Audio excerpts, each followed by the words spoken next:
Hello students, welcome to the subject Introduction to Solid Mechanics, which is being taught in the 4th semester in the Department of Civil Engineering. We are right now in the 4th module, Bending Stresses in Beams, and this is lecture number 3 of the 4th module. In this lecture, we will try to solve some numerical, but before solving the numerical, we will learn one more concept.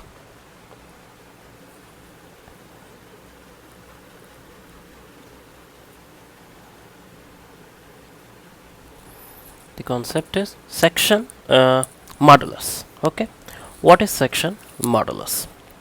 देखिए, जो section modulus होता है इसको हम लोग Z से denote करते हैं. ठीक है, it is denoted by letter Z. It is defined as the ratio of moment of inertia of a section. Section rectangular हो सकता है, सर्कुलर हो सकता है, स्क्वायर हो सकता है, किसी भी शेप का हो सकता है. ठीक है, जो भी सेक्शन है, ठीक है, किसी बीम का, उसका मोमेंट ऑफ इनर्शिया आपको निकालना होगा अबाउट न्यूट्रल एक्सेस. उसके न्यूट्रल एक्सेस के अलावा आपको मोमेंट ऑफ इनर्शिया निकालना पड़ेगा. ठीक है, और किसका रेशियो लेना है? तो moment of inertia about the neutral axis to Y max. मतलब अरे एक रेक्टेंगल है तो इसमें वाई मैक्स की वैल्यू क्या होगी? वाई मैक्स क्या होता है? अगर ये B है, ये D है, तो वाई मैक्स क्या होगा? न्यूट्रल एक्सिस से जो सबसे फार्देस्ट पॉइंट है ना, तो ये इधर हो सकता है या इधर हो सकता है. ठीक है, तो इट विल बी D/2, है ना. तो वाई मैक्स वही है. तो जो सेक्शन मॉडुलस है, section modulus is defined as the ratio of moment of inertia of a section about the neutral axis to the distance of the outermost layer from the neutral axis. ठीक है, that is I by y max. This is how section modulus is defined. जो notes में आपको दे रहा हूँ उसमें ये definition भी लिखा हुआ है. ठीक है, अब ये बताइए कि मुझे तो ये पता है कि m/i is equal to sigma upon Y, और y मैक्स, सिग्मा मैक्स कहाँ होगा? y मैक्स पे. तो इसको इस तरह भी लिख सकते हैं. तो m is equal to sigma max I y max. इसका मतलब ये भी लिख सकते हैं m is equal to sigma max into ये क्या है? I y max. देखिए तो क्या है? Z है ना, डेट इज सेक्शन मॉडुलस. ठीक है, तो sigma max into Z. Okay,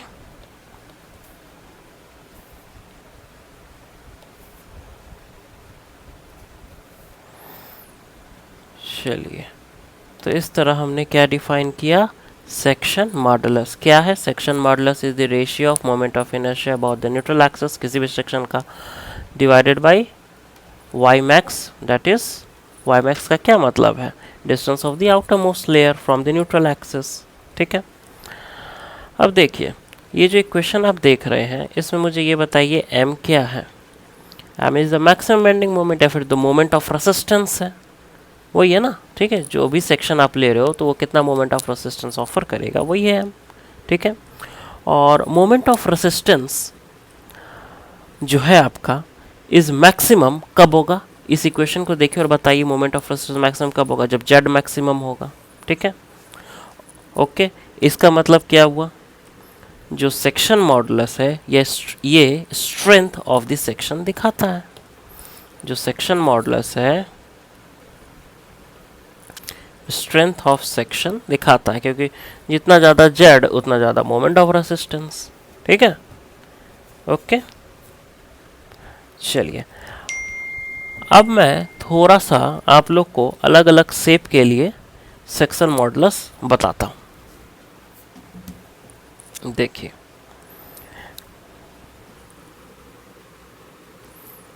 section modulus for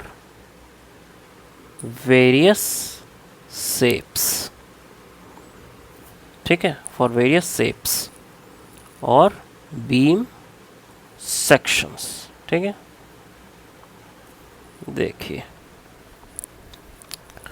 सबसे पहले हम लोग देख लेते हैं रेक्टेंगुलर सेक्शन।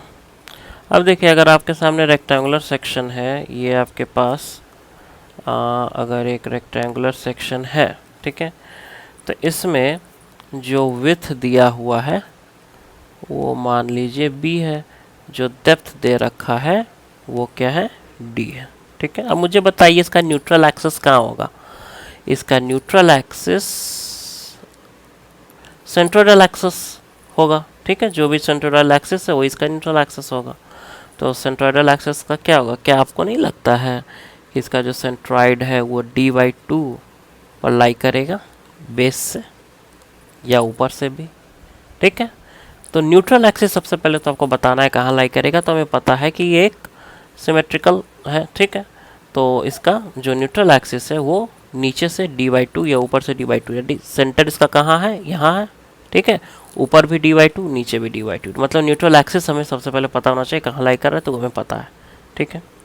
ओके, अब मुझे बताइए आई की वैल्यू कितनी होगी। आई का मतलब क्या, मोमेंट ऑफ इनर्शिया, कहाँ के along, along the neutral axis, ठीक है। तो ये आप ऑलरेडी पर रखे हैं, BDQ/12, ठीक है। वाई मैक्स बताइए कितना होगा। वाई मैक्स मतलब न्यूट्रल एक्सिस से आउटर मोस्ट, देखिए तो जरा इधर कितना है, d/2 है, नीचे भी कितना है, d/2 है। तो आउटर मोस्ट जो इसमें पार्ट है ना, आउटर मोस्ट जो लेयर है ना, वो कितनी दूरी पे है, न्यूट्रल एक्सिस से d/2 की दूरी पे है। तो Y max equal to d/2, ठीक है। और z इज इक्वल टू दोनों का रेशियो, यही तो होता है ना। आई की value BDQ/12, Y max d/2, क्या हो जाएगा, 2 ऊपर चला जाएगा, काट देगा, d से d कट जाएगा, BD²/6, ठीक है। तो एक रेक्टेंगल के लिए अगर आपसे पूछा जाए, रेक्टेंगुलर सेक्शन है जिसकी विड्थ b है और डेप्थ d है, तो बताइए उसका सेक्शन मॉडुलस कितना होगा। तो आप बोलोगे उसका सेक्शन मॉडुलस BD²/6 होगा, ठीक है। उसी तरह अगर एक हॉलो रेक्टेंगुलर सेक्शन हो,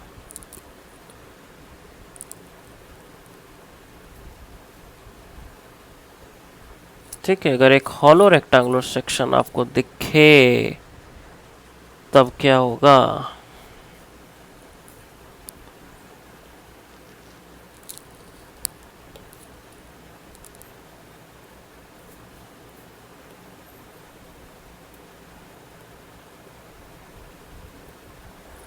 ठीक है, ये एक रेक्टेंगुलर हॉलो रेक्टेंगुलर सेक्शन है जिसमें बी आपको दिख रहा है क्या है और डी भी आपको दिख रहा है क्या है, ठीक है। जो बाहरी पार्ट है उसका विड्थ एंड डेप्थ, ठीक है। और जो इंटरनल है अंदरूनी हिस्सा में, उसका स्मॉल बी और स्मॉल डी है, ठीक है। आपको इसका बताना है, क्या बताना है, सेक्शन मॉडुलस, ठीक है। तो देखिए न्यूट्रल एक्सिस का कहाँ लाई करेगा, तो न्यूट्रल एक्सिस d/2 है ना, ऊपर भी d/2, नीचे भी d/2, ठीक है। न्यूट्रल एक्सिस का देखिए सिमेट्रिकल बॉडी है तो उसका न्यूट्रल एक्सिस निकालने में कोई दिक्कत नहीं है ना। जब सिमेट्री नहीं होती है तब दिक्कत आता है। बताइए भाई आई की वैल्यू क्या होगी। I is equal to BDQ/12 minus BDQ/12। लेकिन मैं कहाँ से लिख दे रहा हूँ, हवा में से लिख दे रहा हूँ, नहीं भैया नहीं। इंजीनियरिंग मैकेनिक्स जब आपने पढ़ा होगा तो मोमेंट ऑफ इनर्शिया वगैरह निकाला होगा, ठीक है। जो मोमेंट ऑफ इनर्शिया आपने निकाला है वही यहाँ मैं लिख रहा हूँ, ठीक है। तो it will B 1/12 BDQ minus BDQ, ठीक है। कुछ नहीं है, BDQ/12 आपको पता है रेक्टेंगल का होता है ना। और उसके अंदर एक और रेक्टेंगल है तो इसको माइनस करना पड़ेगा, तब ना इस पोर्शन का मोमेंट ऑफ इनर्शिया निकलेगा, ठीक है। तो वही यहाँ दिख रहा है आपको। वाई मैक्स बता दीजिए कितना है। न्यूट्रल एक्सिस से सबसे बाहरी लेयर का डिस्टेंस कितना है, तो कैपिटल D/2 है। तो Z बता दीजिए कितना होगा, 1/12 BDQ माइनस BDQ, नीचे क्या है D/2, ठीक है। कितना हो जाएगा 1/6 BDQ माइनस BDQ, ठीक है। तो ये सेक्शन मॉडुलस निकलेगा एक हॉलो और रेक्टेंगुलर सेक्शन के लिए, ठीक है। इसी तरह एक सर्कुलर सेक्शन अगर हम लोग ले लें,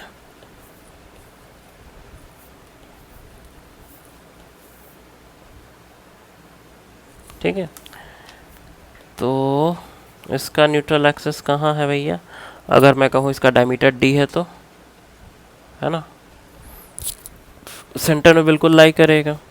आई बोलिए कितना होता है, pi by 64 D to the power 4। Y max बोलिए कितना होगा, डी बाई 2। तो जेड बोलिए कितना होगा, pi by 64 D to power 4 by D by 2।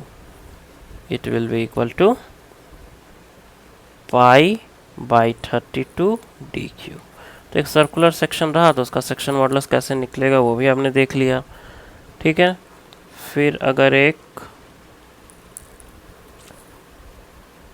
Hollow circular section रहा, हॉलो सर्कुलर सेक्शन का मतलब कुछ इस तरह का, ठीक है। इसका कैसे आप सेक्शन मॉडुलस निकालोगे, तो इसमें भी कुछ खास नहीं है। I is equal to pi by 64 D to power 4 होता है ना, तो D to power 4 minus D to power 4। ये डी डी क्या है देख लीजिए क्या है, ये जो आपका है ना, ये डायमीटर कैपिटल डी है और ये जो अंदर वाला इंटरनल छोटा डायमीटर है, ठीक है, वो स्मॉल डी है, ठीक है। वाई मैक्स बताइए कितना होगा। न्यूट्रल एक्सिस कहाँ है, ये ना न्यूट्रल एक्सिस, ठीक है। न्यूट्रल एक्सिस से आउटर मोस्ट लेयर का क्या है दूरी, इट इज डी बाई 2। तो Z is equal to pi by 32 D to power 4 minus D to power 4, ठीक है। तो ये हो गया हॉलो सर्कुलर सेक्शन का, कुछ हमने बता दिया है आपको, ठीक है। रेक्टेंगल का हॉलो रेक्टेंगल का, and circular and hollow circular, जिसका सेक्शन मॉडुलस थोड़ा ध्यान में रखिएगा, ठीक है। तो आगे के न्यूमेरिकल्स काफ़ी अच्छे तरीके से सॉल्व होंगे। सेक्शन मॉडुलस के बारे में मैंने बताया आपको कि it shows the strength of a section. Definitely जो इक्वेशन है आपके सामने m is equal to sigma into Z, ये आपको क्या दिखाता है, ठीक है। मोमेंट ऑफ रेसिस्टेंस का ये आप फार्मूला कह सकते हैं, लेकिन मोमेंट ऑफ रेसिस्टेंस किस पे डिपेंड कर रहा है, जेड के ऊपर। तो जेड जितना ज़्यादा मोमेंट ऑफ रेसिस्टेंस या स्ट्रेंथ उतना ज़्यादा, इसलिए सेक्शन मॉडुलस को हम लोग स्ट्रेंथ ऑफ द सेक्शन भी बोलते हैं, ठीक है। ओके, इस बात को याद रखना है कि जो आपका z है सेक्शन मॉडुलस है, उसको स्ट्रेंथ ऑफ द सेक्शन भी हम लोग कह सकते हैं, ठीक है। ये स्ट्रेंथ ऑफ द सेक्शन दिखाता है, ओके। चलिए अब हम लोग ऐसा करेंगे कि कुछ न्यूमेरिकल सॉल्व करेंगे, ठीक है। Let us now try to solve this numerical. A cantilever of 2 metre fails when a load of 2 kilonewton is applied at the free end. अच्छा, if the section of the beam is 40 mm by 60 mm, find the stress at failure. देखिए जो आपका question है वो यही है कि आपके पास एक कैंटिलीवर है, ठीक है, जिस पे 2 किलो न्यूटन का लोड लग रहा है उसके फ्री एंड पे, ठीक है, और ये आपका 2 मीटर का है, ठीक है। जब 2 किलो न्यूटन का फोर्स अप्लाई किया तो वो फेल कर गया, ठीक है। और इसका अगर क्रॉस सेक्शन हम बनाएं तो ये 40 mm, ठीक है, और 60 mm दिया हुआ है, ठीक है। ये सिचुएशन आपको बताना है कि स्ट्रेस क्या था फेलियर पे, फेलियर पर स्ट्रेस क्या था, ठीक है। L दे रखा है 2000 mm, जो लोड लग रहा है 2000 न्यूटन, 2 किलो न्यूटन, 2000 न्यूटन कह लीजिए, ठीक है। जो B है width of the section 40 mm, और जो डेप्थ है वो दे रखा है 60 mm, ठीक है। देखिए स्ट्रेस फेलियर पर मतलब मैक्सिमम स्ट्रेस निकालना है हमें। अभी तो हमने पढ़ा था ये फॉर्मूला, अभी पढ़ा था कि नहीं पढ़ा था, ठीक है। तो जो मोमेंट ऑफ रेसिस्टेंस है, जो मैक्सिमम मोमेंट जो लग रहा है वो कितना लग रहा है, W इंटू एल। कैंटिलीवर के लिए मैक्सिमम मोमेंट कितना होता है, W इंटू एल। W कितना 2000 न्यूटन, एल कितना 2000 mm। सो ये आ जाएगा आपका 4 इंटू 10⁶ न्यूटन mm। ठीक है, जो मोमेंट लग रहा है मैक्सिमम। ठीक है, जेड बता दीजिए। अभी अभी हमने जेड पढ़ा था कि बी डी स्क्वायर बाई 6 होता है। बी की वैल्यू 40 इंटू डी की वैल्यू 60। ठीक है, इसको सॉल्व करिए, you will get that it is 24000 mm³। तो सिग्मा मैक्स क्या हो जाएगा, sigma max equal to m upon Z. Maximum moment कितना है 4 into 10⁶ newton mm by 4 into 10⁻³ mm³। ठीक है, तो कितना आ जाएगा जब आप इसको पूरा करोगे सॉल्व, तो you will get that it is 166.67 Newton पर mm²।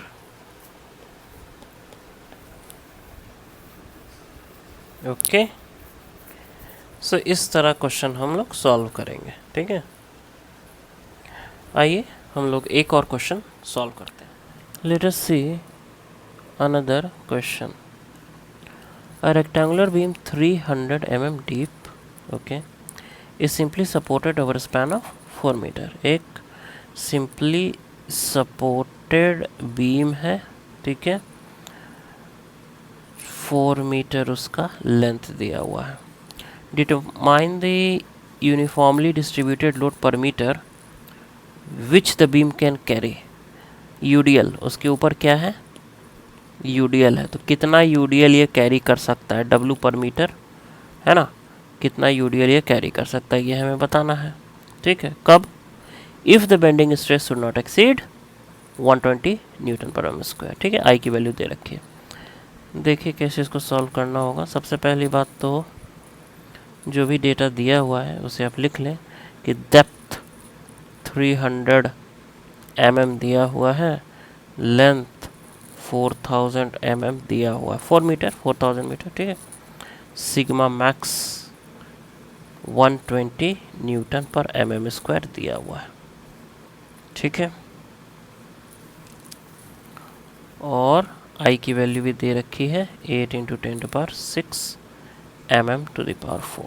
ठीक है, अब देखिए सबसे पहले आपको ये बताना पड़ेगा, क्योंकि आपको इक्वेशन ध्यान में है तो m की वैल्यू आपको बतानी पड़ेगी। ठीक है, मैक्सिमम बेंडिंग मोमेंट कितना होता है, मैक्सिमम बेंडिंग मोमेंट एक यूडीएल और सिंपली सपोर्टेड बीम के लिए कितना होता है, WL²/8 होता है। ठीक है, तो W क्या है, न्यूटन पर मीटर में है। ठीक है, L², तो W इंटू एल कितना है 4 मीटर है। ठीक है, बाई 8, तो ये आ गया आपका 2W न्यूटन मीटर। ठीक है, न्यूटन पर मीटर आपका W है और मीटर स्क्वायर तो न्यूटन मीटर। ठीक है, 2W न्यूटन मीटर, ये मैक्सिमम बेंडिंग मोमेंट है। W की वैल्यू हम लोग नहीं लिख सकते हैं। ठीक है, कितना है हमें पता नहीं है। ठीक है, चलिए वही तो हमें निकालना है। हमें ये भी पता है कि m is equal to sigma max into Z होता है। ठीक है, इसका मतलब sigma max into I/y max होता है। ठीक है, तो जो आपका, और m की वैल्यू हमें पता है 2W। ठीक है, इज इक्वल टू, अब देखिए जो आपका 2W न्यूटन मीटर है, इसको आप चाहें तो 2000 W न्यूटन mm में कर सकते हैं, क्योंकि I की वैल्यू mm में है और भी वैल्यू हम लोग mm में यूज़ करेंगे इसलिए। ठीक है, तो यहाँ आप लिख सकते हो W is equal to sigma max कितना है 120 इंटू आई की वैल्यू कितनी दी हुई है 8 इंटू 10⁶ बाई वाई मैक्स की वैल्यू कितनी होगी बताइए, 150 होगी, 150 mm। ठीक है, D/2। ओके, और ये वाला 2000 इस साइड आ जाएगा। ठीक है, ओके, अब देखिए इसको जब आप सॉल्व करोगे तो you will find that the answer is 3200। ठीक है, अब आपको ये देखना होगा कि यूनिट क्या है डब्ल्यू की, न्यूटन पर मीटर। ठीक है, हमने शुरू में बोला था कि उसको हम लोग न्यूटन पर मीटर में कंसिडर कर रहे हैं। ठीक है, तो डब्ल्यू की वैल्यू आप यहाँ निकाल लिए हैं। ठीक है, तो आपको यही बताना था कि जो यूडीएल है वो मैक्सिमम कितना हो सकता है। तो हर जगह आप देखोगे, अब आपने देखा भी है डिफरेंट न्यूमेरिकल्स में, जो एक इक्वेशन है इसी का इस्तेमाल हम लोग लगातार कर रहे हैं, है ना। और इसी क्वेश्चन का यूज़ करते हुए हम लोग अलग अलग न्यूमेरिकल्स को सॉल्व कर रहे हैं। Okay, so let us try another numerical. जो अगला क्वेश्चन है वो कहता है a square beam 20 mm by 20 mm। ठीक है, एक स्क्वायर बीम है 20 mm बाई 20 mm, उसका क्रॉस सेक्शन का डायमेंशन दिया हुआ है। ठीक है, in section and 2 metre long is supported at its end. ठीक है, सिंपली सपोर्टेड है, 2 मीटर इसकी लेंथ दे रखी है। The beam fails when A point load of 400 Newton, है ना। बीम फेल हो जाता है जब सेंटर पे 400 न्यूटन अप्लाइड किया जाता है। ठीक है, load. What UDL per metre. पहली बात दी हुई है कि एक सिंपली सपोर्टेड बीम है जिसका डायमेंशन दे रखा है क्रॉस सेक्शन का, और 400 न्यूटन अगर उसका सेंटर पे लोड अप्लाई करते हैं तो फेल कर जाता है। ठीक है, दूसरी बात यह है कि what UDL per metre length will break the cantilever of same material. अब वही मटेरियल का हम लोग एक कैंटिलीवर बनाते हैं। ठीक है, और उस कैंटिलीवर का डायमेंशन 40 mm बाई 60 mm है और 3 मीटर लॉन्ग है। ठीक है, वो कैंटिलीवर कब ब्रेक करेगा। ठीक है, जब उस पर आप एक यूडीएल लगा रहे हो। सेम मटेरियल का कैंटिलीवर आपने बना दिया, डायमेंशन उसका अलग हो गया है, अब उस पर यूडीएल लगा दीजिए, तो यूडीएल पर मीटर का क्या वैल्यू आएगा कि वो कैंटिलीवर ब्रेक हो जाए। ठीक है, मटेरियल सेम है। ओके, क्वेश्चन समझ में आ गया है क्या है। ठीक है, क्वेश्चन सिंपल सी बात है कि सिंपली सपोर्टेड बीम है, उसका डायमेंशन दे रखा है, एक पर्टिकुलर पॉइंट लोड उसके सेंटर पे लग रहा है तो वो ब्रेक हो जा रहा है। ठीक है, तो आप बताइए हमें कि यूडीएल कितना लोड लगेगा एक cantilever of the same material का, ठीक है, कि वो भी ब्रेक कर जाए। ठीक है, first and the foremost thing, देखिए पहले जो दे रखी है चीज़ें वो मैं आपको बता दूं कि एक सिंपली सपोर्टेड बीम है जिसकी लेंथ 2 मीटर है, जिसके सेंटर में 400 न्यूटन पॉइंट लोड लग रहा है, और इसका डायमेंशन अगर ड्रॉ करूं तो 20 mm बाई 20 mm है। ठीक है, और जो भी चीज़ें गिवन है वो मैं लिख देता हूं कि D 20 mm, B 20 mm, L 2000 mm। ठीक है, इससे कंफ्यूज नहीं हो जाना है 2000 mm से, ये 2 मीटर दिया हुआ है, इसको हम लोग 2000 mm भी लिख सकते हैं। जो लोड आ रहा पॉइंट लोड वो 400 न्यूटन है। ठीक है, ओके। तो अब बात ये है कि कैसे हमारा अप्रोच हो। देखिए, आपको यहाँ निकालना पड़ेगा bending stress, maximum bending stress. ठीक है, मैक्सिमम बेंडिंग स्ट्रेस जो आप निकालोगे सिंपली सपोर्टेड बीम के लिए, वही maximum bending stress will be used for the cantilever. ठीक है, तो मैक्सिमम बेंडिंग स्ट्रेस कैसे निकलेगा। मैक्सिमम बेंडिंग स्ट्रेस निकलता है मैक्सिमम बेंडिंग मोमेंट के लिए, है ना। तो मैक्सिमम बेंडिंग मोमेंट पहले तो आप निकाल लो। तो लोड कंडीशन आपको यहाँ दे रखा है, इसके लिए आप निकालो what will be the maximum bending moment. ठीक है, थोड़ा सा आप पीछे वाले चैप्टर पे जाओगे, मॉड्यूल में जाओगे तो आपको पता है इट विल बी WL/4।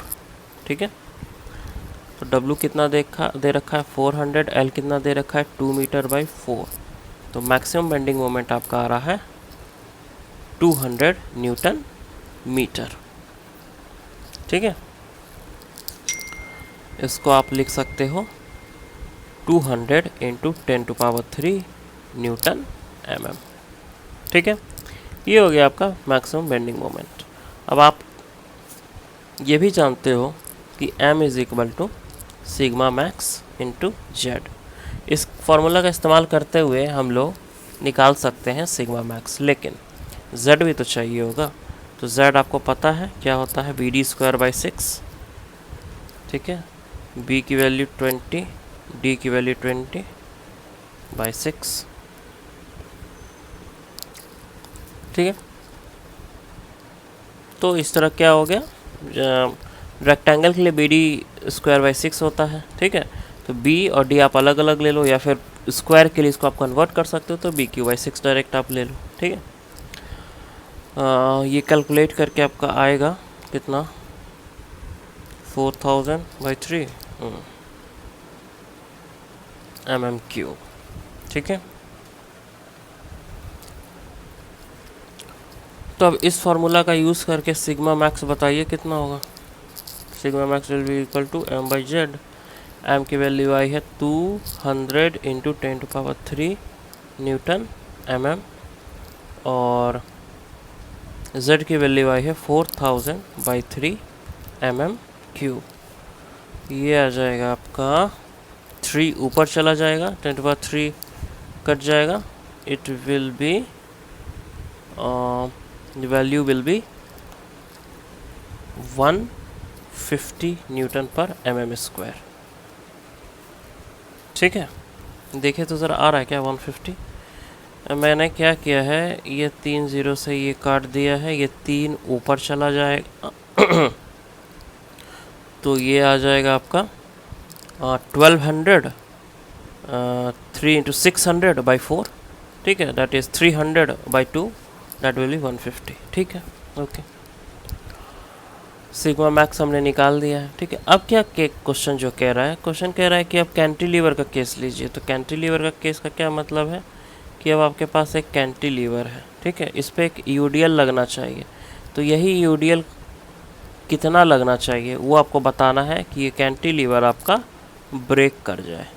ठीक है, इसका डायमेंशन दे रखा है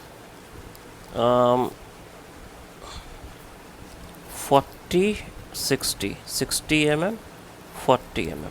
ठीक है, तो अब सिग्मा मैक्स हमें ऑलरेडी पता है इस केस के लिए, जो कि है 150 न्यूटन पर mm²। बी पता है आपको 40 mm, डी पता है आपको 60 mm। z इस केस के लिए कितना होगा, BD²/6 40 × 60²/6, और ये आ रही है आपकी वैल्यू 24000 mm³। ठीक है, मैक्सिमम बेंडिंग मोमेंट बताइए कितना होगा। इस केस के लिए WL²/2 होगा। ठीक है, कहाँ से पता चला, आप प्रीवियस मॉड्यूल में जाएंगे तो वहाँ से आपको पता चलेगा कैंटिलीवर जब यूडीएल लोड उसके ऊपर लगता है तो मैक्सिमम बेंडिंग मोमेंट कितना होता है। ठीक है, तो WL²/2। ठीक है, इसमें W का यूनिट क्या है, न्यूटन पर मीटर। ठीक है, Newton per metre into metre square, तो ये क्या आएगा, न्यूटन मीटर में, जो भी आपका आएगा न्यूटन मीटर में आएगा। ठीक है, तो W/2 इंटू L की वैल्यू कितनी दे रखी है, 3²। ठीक है, तो it will be 3 9 4.5 W newton metre. You can write it 4.5 into 1000 newton mm। ठीक है, हमें पता है m is equal to sigma max into z, और m की जगह आप क्या लिखोगे, 4.5 into 1000 newton mm is equal to sigma max 24000 into z into sigma max की वैल्यू 150। ठीक है, यहाँ W छूट गया, यहाँ भी W आपका छूट गया है। ठीक है, तो W is equal to 24000 into 150/4.5 into 1000। ठीक है, न्यूटन पर मीटर में ये आपको आंसर मिल जाएगा। ओके, 0 से 3 0 कटेगा, और finally you will get that it is 800 newton per metre. ठीक है, let us now solve another. देखिए क्वेश्चन क्या कह रहा है, a timber beam of rectangular section. ठीक है, रेक्टेंगुलर सेक्शन का एक टिम्बर बीम है जिसकी लंबाई 8 मीटर है, is simply supported. The beam carries a UDL of 12 kilonewton per meter run over the entire length. ठीक है, and a point load of 10 kilonewton at 3 meter from the left support. If the depth is 2 times the width and stress in the timber is not to exceed 8 newton per M square. Find the suitable dimension of the section. देखिए जो आपका यहाँ question है वो कुछ इस तरह का है कि आपके पास एक सिंपली सपोर्टेड बीम दिया हुआ है, ठीक है, जिसके ऊपर एक यूडियल एंटायर लेंथ के ऊपर है, ठीक है, ठीक है, और इसकी जो लेंथ दी हुई है वो 8 मीटर दी हुई है। 3 मीटर पे आप पाओगे कि एक point load 10 kilo Newton act कर रहा है। कहाँ? 3 मीटर पे, ठीक है, लेफ्ट हैंड से 3 मीटर पे। ये पॉइंट ए है, ये पॉइंट बी है, इस पॉइंट को मैं सी बोल देता हूँ, ठीक है। चलिए और क्या चीज़ें हैं? आर ए का कोई वैल्यू होना चाहिए, आर बी, ठीक है। एक चीज़ और दे रखा है कि जो आपका बीम है ना, इसका डायमेंशन कुछ यूं दे रखा है, ठीक है। अगर मैं इसको बी बोलूं तो ये 2b है। क्यों? देखिए क्वेश्चन में क्या लिखा है,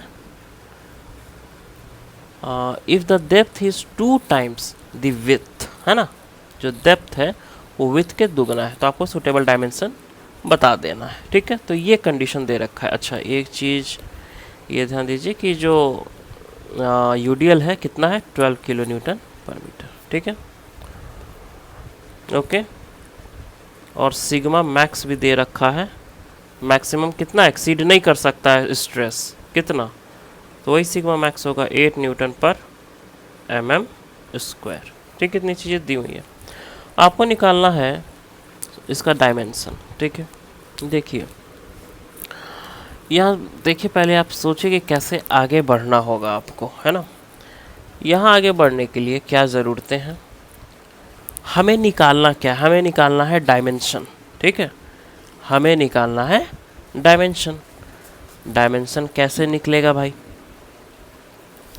अगर मैं इस इक्वेशन की बात करूं, m is equal to sigma max into Z, ठीक है, इस इक्वेशन का यूज़ करूं जहां z क्या होता है,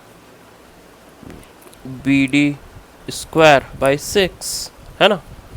तो अगर b की जगह b रहने दे और d की जगह 2b रख दे, ठीक है, तो एक अननोन यहाँ रहेगा, एक अननोन रहेगा, सिग्मा मैक्स नोन है, m अभी तक अननोन है, लेकिन इसको नो हम लोग कर सकते हैं, जान सकते हैं इसके बारे में, ठीक है। तो अगर m हम निकाल लें, m क्या है, maximum bending moment, moment of maximum bending moment जो भी आने वाला है, ठीक है। तो अगर मैक्सिमम बेंडिंग मोमेंट अगर हम लोग निकाल लें तो m पता है, सिग्मा मैक्स पता है, z में हमें b बस निकालना है, वही एक अननोन है, तो हमारा काम हो जाएगा, ठीक है। अब मैक्सिमम बेंडिंग मोमेंट कैसे निकलेगा, एक बहुत सारा जैसे कि कैंटिलीवर, सिंपली सपोर्टेड, उसमें पर्टिकुलर टाइप ऑफ लोड्स थे, तो हमने तो निकाल रखा है पिछले मॉड्यूल में, ठीक है। लेकिन इस तरह जो लोड, जिस तरह का लोड कॉम्बिनेशन यहाँ दे रखा है, इसके लिए तुमने नहीं निकाला है, ठीक है, मैक्सिमम बेंडिंग मोमेंट। तो क्या करेंगे, हमें एक चीज़ पता है कि मैक्सिमम बेंडिंग मोमेंट कहाँ होगा, मैक्सिमम बेंडिंग मोमेंट वहीं होगा जहाँ शियर फोर्स 0 होगा। तो क्यों ना इसका हम शियर फोर्स निकालें हर एक सेक्शन पे, ठीक है, और ये पता करने की कोशिश करें कि शियर फोर्स कहाँ 0 है। जहाँ शियर फोर्स 0 है, जिस लेंथ के लिए शियर फोर्स 0 है, यहाँ 0 है या यहाँ 0 है, जहाँ भी पता चल जाएगा हमें कि x equal to this distance पे शियर फोर्स 0 है, तो वहाँ पर उस x के लिए हम लोग बेंडिंग मोमेंट निकाल लेंगे, वही bending moment maximum bending moment होगा, तो हमें m की वैल्यू मिल जाएगी। सिग्मा मैक्स पता है, z में b अननोन रहेगा, तो हम लोग एक अननोन को इस इक्वेशन का यूज़ करते हुए बहुत आसानी से निकाल लेंगे, ठीक है। तो हमारा टारगेट है मैक्सिमम बेंडिंग मोमेंट निकालना, और मैक्सिमम बेंडिंग मोमेंट निकालना है, इसके लिए हमें शियर फोर्स कहाँ 0 है ये जानना होगा, और शियर फोर्स कहाँ 0 है ये जानने के लिए हमें शियर फोर्स हर एक सेक्शंस पे निकालना होगा, ठीक है। तो अब हमें पता है कि हमें किस डायरेक्शन में बढ़ने की ज़रूरत है। सबसे पहला काम है हमारा आर ए आर बी निकालना। तो देखिए बचपन से यूँ करते आ रहे, बचपन से मतलब मॉड्यूल 3 से पूरा हम लोग करते आ रहे हैं, इवन इंजीनियरिंग मैकेनिक्स में भी हमने किया है इसको कि आर ए आर बी का वैल्यू निकालना है, तो मोमेंट अबाउट ए हम लोग अगर 0 ले लें इक्विलिब्रियम के लिए, जो कि है यहाँ इक्विलिब्रियम, तो आर बी हमारा निकल जाएगा। और R A plus R B is equal to जो भी वर्टिकल लोड्स लग रहे हैं उससे इक्वेट कर देंगे तो आर ए निकल जाएगा। इस तरह आर ए आर बी हम लोग निकाल सकते हैं। ठीक है, तो मैं moment about A is equal to 0 equate कर रहा हूँ। ठीक है, तो आर बी इंटू 8, ठीक है, क्यों R F, R cross F, anti clockwise को मैं पॉजिटिव लेता हूँ तो क्लॉकवाइज को नेगेटिव लूँगा। ठीक है, माइनस, देखिए लोड कितना है 12,000 न्यूटन इंटू 8। ठीक है, ये आपका लोड हो गया, कहाँ एक्ट कर रहा है 8/2 पर। ठीक है, minus 10,000 newton into 3 is equal to 0। तो यहाँ से आर बी निकल सकता है, R B is equal to, देखिए तो कितना आएगा 30,000 प्लस 384,000 बाई 8। तो आर बी आपका निकल कर रहा 51750 न्यूटन। ठीक है, तो आर ए कितना निकल कर आएगा, R A is equal to ऊपर से नीचे की ओर लोड कितना लग रहा है 10,000 न्यूटन प्लस 12,000 इंटू 8। ठीक है, और माइनस 51750 कर देंगे तो आर ए निकल जाएगा, ये आ रहा है 54250 न्यूटन। ठीक है, तो आर ए आर बी इस तरह हमने निकाल लिया। अब शियर फोर्स की बात आती है कि हर एक सेक्शन पे हम लोग शियर फोर्स निकालने। देखिए पिक को,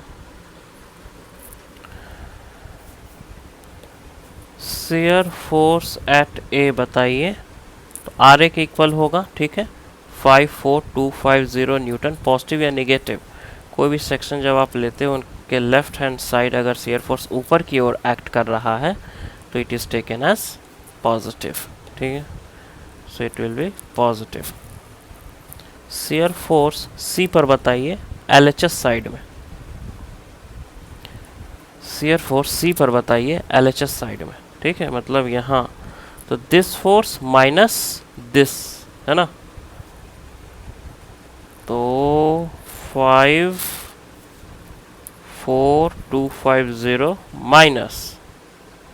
माइनस लोड कितना था 12,000 का लोड था इंटू 3। ठीक है, यही तो होगा ना, देखिए ये 12,000 इंटू दिस डायमेंशन 3, यही तो लोड है। ओके, तो ये आपका आ जाएगा 54250 minus 12,36,000 is equal to 818,250 newton. ये भी पॉजिटिव है। Shear force on the left hand side, shear force point C पर अगर ही मैं बोलूँ आरएचएस साइड, तब क्या हो जाएगा 18,250 न्यूटन तो है ही। ठीक है, लेकिन ये देखिए नीचे की ओर एक और फोर्स भी काउंट आपको करना पड़ेगा, that is minus 10,000 is equal to 8,250 newton. ठीक है, शियर फोर्स सी के बाद कौन सा पॉइंट है, बी ही है ना डायरेक्ट। ठीक है, तो शियर फोर्स पॉइंट बी पर बताइए, तो आरबी आपको पता है, और देखिए आरबी ऊपर की ओर एक्ट कर रहा है। ठीक है, तो अगर यहाँ आप निकाल रहे हो तो ये ऊपर की ओर एक्ट कर रहा है on the right of this section, right side of this section, तो it will be taken as negative. ठीक है, तो शियर फोर्स पॉइंट बी पर माइनस कितनी वैल्यू थी आरबी की, माइनस 51750 न्यूटन। ठीक है, अब आप सिंपल सी बात है, ये देखो कि शियर फोर्स जो पॉइंट सी पर है आरएचएस साइड में वो पॉजिटिव है, और पॉइंट बी पर है जो शियर फोर्स वो निगेटिव है। इसका मतलब ये है, और ये आपको ध्यान देना है कि यहाँ अगर शियर फोर्स हमारा कुछ पॉजिटिव वैल्यू और यहाँ कोई वैल्यू निगेटिव है, ठीक है, तो ऑब्वियस सी बात है कि जो भी कनेक्शन इन दोनों के बीच होगा तो एक पॉइंट तो ऐसा ज़रूर आएगा जहाँ पर शियर फोर्स 0 होगा। उसी पॉइंट को तो हमें निकालना है। ठीक है, उसी पॉइंट को हमें निकालना है। क्यों? क्योंकि यहाँ शियर फोर्स पॉइंट सी से बी की ओर जाते हुए पॉजिटिव से निगेटिव हुआ है। ठीक है, इसको मैं यहाँ लिख देता हूँ क्योंकि एग्ज़ाम में जब आप इसको सॉल्व करोगे तो वहाँ भी आपको ऐसे ही लिखना होगा कि shear force changed from positive to negative as we moved from point C to B, ठीक है, हेंस इसका मतलब क्या हुआ, there is a point of zero shear force. अब इसी को हमें निकालना है, लेकिन हमें पता ही नहीं कि कहाँ है वो। ठीक है, पता है क्या, नहीं ना पता है। अगर हमें पता होता तो काम हो जाता। ठीक है, लेकिन नहीं पता है कहाँ है। तो हम ऐसा करते हैं कि एक सेक्शन ले लेते हैं और कहते हैं कि यहीं पर शियर फोर्स जीरो है, जिसको बी पॉइंट से एक्स दूरी पर ले लेते हैं। ठीक है, बी पॉइंट से एक्स दूरी पर ले लेते हैं और कहते हैं यहाँ पर शियर फोर्स जीरो है। शियर फोर्स का इक्वेशन हम निकालेंगे इस सेक्शन पे और उसको जीरो इक्वेट कर देंगे, उससे एक्स की वैल्यू हमें निकल कर आ जाएगी, तो हमें पता चल जाएगा शियर फोर्स कहाँ जीरो है। ठीक है, चलिए तो यहाँ मैं लिख भी दूँ, बता भी दूँ कि हमने यहाँ एक सेक्शन लिया है जो कि x दूरी पर है बी पॉइंट से। ठीक है, चलिए तो अब उस पॉइंट पर हमें बताना है कि शियर फोर्स कितना है। ठीक है, तो बताइए इस पॉइंट पर शियर फोर्स कितना है। तो या तो लेफ्ट ऑफ द सेक्शन या तो राइट ऑफ द सेक्शन लिया जा सकता है। ठीक है, तो हम लोग चलते हैं राइट ऑफ द सेक्शन। तो एक फोर्स ये एक्ट कर रहा है ऊपर की ओर, मतलब निगेटिव में। ठीक है, और दूसरा फोर्स कौन सा एक्ट कर रहा है, ये वाला। ठीक है, यूडीएल के कारण।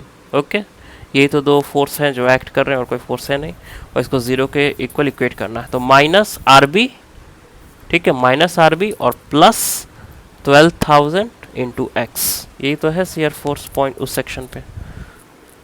माइनस आर बी कितना 51740 प्लस 12,000 इंटू एक्स, यही है शियर फोर्स उस पॉइंट पे, and this would be equal to zero.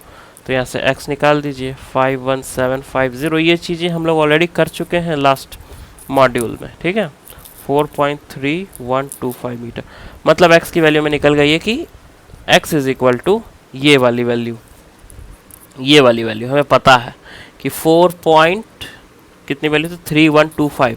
यहाँ b से 4.3125 दूरी पर शियर फोर्स जीरो है, मतलब मैक्सिमम बेंडिंग मोमेंट इसी पॉइंट पे होने वाला है, ये भी हमें पता चल गया। ठीक है, तो निकाल लेते हैं मैक्सिमम बेंडिंग मोमेंट, है ना। यस, इसको भी मैं यहाँ लिख देता हूँ, maximum bending moment will occur at 4.3125 metre from B, है ना, कहाँ से है, बी से। तो मैक्सिमम बेंडिंग मोमेंट जरा निकालिए तो कितना आएगा, इसको m से अगर मैं डिनोट कर दूं, बेंडिंग मोमेंट आपको निकालना है इस पॉइंट पे। ठीक है, तो आर बी इंटू 4 पॉइंट कितना है वैल्यू, समथिंग 4.125 वट एवर। ठीक है, तो R B into this, okay, minus 12,000 into 4.3125 whatever, okay, into 4.3125 by 2। ठीक है, यही तो आपको करना है, क्योंकि ये लोड है, इसको पॉइंट लोड में कन्वर्ट करना और ये मोमेंट कैलकुलेट कर लेना है। ठीक है, तो करते हैं ज़रा। ये चीज़ें आप ऑलरेडी सीख चुके हैं, इसमें कोई नई चीज़ नहीं है, लास्ट यूनिट में आपने सीख रखा है। ठीक है, 4.3125 minus 12,000 is the load into 4.3125, ये हो गया लोड 12,000। ठीक है, कहाँ एक्ट कर रहा है, तो 4.3125 बाई 2 पर एक्ट कर रहा है। आर बी कितना है 51750 इंटू 4.3125 माइनस 111,585.9375। ओके, ये आपका आएगा फाइनल आंसर जो है 111,585 माइनस 0.9375 न्यूटन मीटर। तो मैक्सिमम बेंडिंग मोमेंट आपको पता चल गया है। ठीक है, अब z निकाल लें। z क्या होता है, बी डी स्क्वायर बाई 6। तो b की जगह b, d की जगह 2b, है ना, बाई 6। तो क्या आ जाएगा 4/6, तो 2/3 उसको लिख देते हैं डायरेक्ट, 2/3 b क्यूब। z आ गया।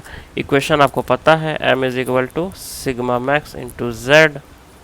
m की वैल्यू आपको पता है 111,585.9375 is equal to sigma max आपको पता है ठीक है। अच्छा एक चीज़, न्यूटन मीटर में आया है तो इसको मैं क्या करता हूँ, न्यूटन mm में लिख देता हूँ। ठीक है,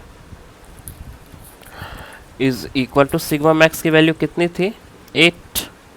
देखिए ज़रा क्वेश्चन में 8 था, कितना था, 8 न्यूटन पर mm स्क्वायर। ठीक है, 8 इंटू 2/3 बी क्यूब। ओके, तो यहाँ से B cube is equal to कितना हो जाएगा, 3 इंटू 1111585.9375, ठीक है, इंटू 1000 बाई 8 इंटू 2। तो ये आपका निकल कर आ रहा है 20.9223 इंटू 10⁶। ठीक है, तो यहाँ से B निकल कर जो आएगा वो आएगा 275.5 mm। ठीक है, B निकल कर आ गया आपका।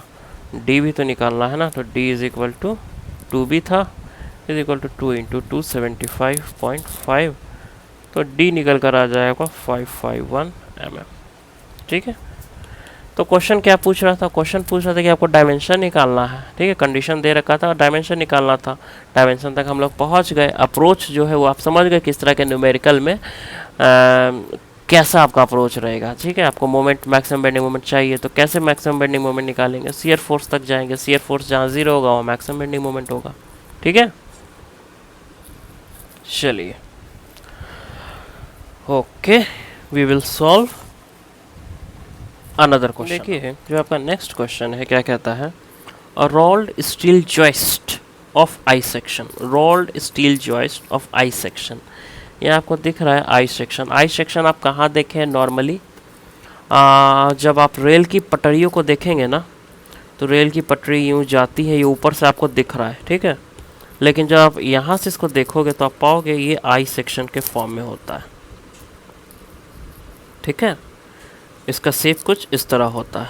ठीक है, तो आई सेक्शन एक प्रैक्टिकल रूप में आप कहाँ देख सकते हो वो मैं बता रहा था। ठीक है, तो एक रोल्ड स्टील जॉइस्ट है आई सेक्शन के फॉर्म में। ठीक है, जिसका डायमेंशन फिगर में जैसा दिया हुआ है वैसा है। I section carries a UDL of 40 kilo Newton per metre run. इस पर यूडीएल है, ये आपको क्रॉस सेक्शन दिख रहा है। ठीक है, बीम कुछ ऐसा है, सिंपली सपोर्टेड। ठीक है, इसका क्रॉस सेक्शन इधर से आप देखोगे तो वो इस तरह का दिख रहा है। ठीक है, और स्पैन इसका 10 मीटर है। Calculate the maximum stress produce due to bending, bending के कारण जो मैक्सिमम स्ट्रेस प्रोड्यूस हो रहा है वो हमें निकालना है। ठीक है, अब देखिए आई सेक्शन क्यों हम लोग इस्तेमाल करते हैं। मैं आपको जैसे बता रहा था कि जो भी इसका न्यूट्रल एक्सेस होगा, चूँकि ये एक सिमेट्रिकल फिगर है तो न्यूट्रल एक्सेस बीचों बीच लाई कर जाएगा, तो जो भी इसका न्यूट्रल एक्सेस है, इससे जितनी दूरी पे आप जाते हो ना तो स्ट्रेस उतना ही बढ़ता है, बेंडिंग स्ट्रेस उतना ही ज़्यादा होता है। ठीक है, यहाँ पर बेंडिंग स्ट्रेस कम होगा लेकिन यहाँ ज़्यादा होगा और यहाँ सबसे ज़्यादा होगा। और मैक्सिमम कहाँ होता है, सबसे ज़्यादा मैक्सिमम कहाँ होगा, जो सबसे फारदेस्ट पॉइंट है, आउटर मोस्ट लेयर, वहाँ बेंडिंग स्ट्रेस सबसे ज़्यादा होता है। ठीक है, इसका मतलब आप देख रहे हो कि जैसे जैसे हम दूर जा रहे हैं तो बेंडिंग स्ट्रेस बढ़ जाता है। इसीलिए आई सेक्शन टाइप ऑफ हम लोग क्रॉस सेक्शन यूज़ करते हैं, है ना, क्योंकि हमें पता है कि सबसे ज़्यादा स्ट्रेस तो इधर को आने, बाहर साइड में आने वाला है ना, तो यहीं पर क्यों ना सबसे ज़्यादा कॉन्सेंट्रेशन ऑफ मटेरियल रखा जाए, है ना, वही यहाँ किया गया है। ठीक है, क्योंकि हमें पता है कि maximum bending stress outer sections पे होंगे, आउटर पार्ट में होंगे। ठीक है, तो इसीलिए मटेरियल को ज़्यादा वहाँ कॉन्सेंट्रेट करा दिया जाता है। इससे हमारा क्या हो गया, इकोनॉमिकल हो गया। अब इतना ही अगर पूरा हम इतना ही क्रॉस सेक्शन अगर दे देते तो इकोनॉमी जो भी आप कंस्ट्रक्ट कर रहे हो इकोनॉमिकली उतना अच्छा नहीं है, लेकिन हमने यहाँ से मटेरियल हटा के यहाँ कॉन्सेंट्रेट करा दिया। क्यों करा दिया, क्योंकि हमें पता है कि मैक्सिमम जो स्ट्रेसेस हैं, बेंडिंग स्ट्रेसेस आउटर पार्ट में ही हैं, है ना, इसलिए आई सेक्शन का यूज़ किया जाता है। ठीक है, देखिए तो क्वेश्चन आपको दिया हुआ है, सब कुछ आप समझ रहे हैं। आइए इसको सॉल्व करते हैं। देखिए जो भी चीज़ें दे रखी हैं पहले मैं लिख दूं। गिवन जो लोड है आपका 40,000 न्यूटन पर मीटर दे रखा है ना, 40 किलो न्यूटन है तो 40,000 न्यूटन पर मीटर। लेंथ कितना है, 10 मीटर दे रखा है। ठीक है, अब देखिए हमें क्या करना है, हमें निकालना क्या है, जो मैक्सिमम स्ट्रेस प्रोड्यूस हुआ है वही तो निकालना है। तो स्ट्रेस का क्या पढ़े थे हम लोग? एक तो पढ़े थे कि sigma upon Y is equal to E upon R, तो ई तो दिया हुआ नहीं है, आर भी नहीं है, तो ये फॉर्मूला यूज़ नहीं कर सकते हैं। Is equal to M upon I भी तो होता था, तो अगर हम ये फॉर्मूला यूज़ करें कि sigma upon Y is equal to M upon I, तो हमारा काम हो जाएगा। ठीक है, ओके। वाई मैक्स के लिए सिग्मा मैक्स निकाल सकते हैं इस फार्मूला का यूज़ करके, कोई दिक्कत नहीं। तो इसी फार्मूला का यूज़ हम लोग करेंगे, जिसके लिए हमें आई चाहिए होगा। तो आई क्या है? Moment of inertia about the neutral axis. Neutral axis के अबाउट मोमेंट ऑफ इनर्शिया। तो न्यूट्रल एक्सिस के लॉन्ग मोमेंट ऑफ इनर्शिया क्या होता है? तो देखिए कैसे निकलेगा इसका, आप लोग इंजीनियरिंग मैकेनिक्स में सीख चुके होंगे। ये है आपका, है ना, तो B D cube by 12 minus इस पोर्शन को आपको हटा देना है। ठीक है, इतना को हटा देना है। ठीक है, तो देखिए moment of inertia I section का कैसे निकलेगा। B D cube B into D cube by 12, कहाँ? ये बी और ये डी। ठीक है, B D cube by 12 minus अगर मैं 200 में से ये 10 को हटा दूँ, ठीक है, तो 200 माइनस 10। ठीक है, 200 माइनस 10 ये कर दीजिए, इंटू डी कितना है, इसका डायमेंशन देख लीजिए। अब ये है ना 360 इंटू 360 क्यूब बाई 12। ठीक है, हमने क्या किया, यही देखिए ना, यही तो किया ना, ये पूरा का निकाल लिया हमने moment of inertia about the neutral axis. उसके बाद हमने इस पोर्शन का और इस पोर्शन का निकाल करके माइनस कर दिया, तो हमें जो चाहिए आई सेक्शन उसका मोमेंट ऑफ इनर्शिया निकल जाएगा। ठीक है, तो अब बताइए ये कितना आता है। ये अब देखिए कैलकुलेट आप लोग कर लीजिएगा। 327946666 mm टू द पावर 4, ये आपका आई की वैल्यू निकल कर आ रही है। ठीक है, मैक्सिमम बेंडिंग मोमेंट बोलिए कितना निकल कर आएगा। यूडीएल है और सिंपली सपोर्टेड है तो डब्ल्यू एल स्क्वायर बाई 8। ठीक है, डब्ल्यू की वैल्यू कितनी है 40,000, एल की वैल्यू 10 स्क्वायर बाई 8, तो ये आपका निकल कर आ रहा है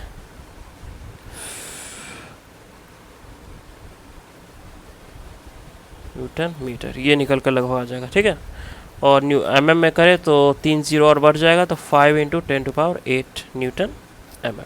ठीक है, तो मैक्सिमम बेंडिंग मोमेंट और आई आपका निकल गया।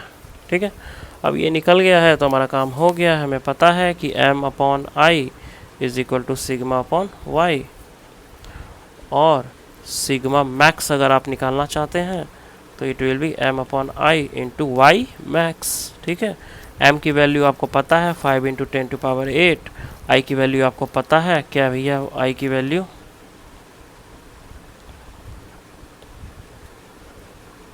इतना बड़ा नंबर है कि इसको क्या ही मैं दोबारा लिखूं, है ना। चलिए, आई की वैल्यू आपको पता है। ठीक है,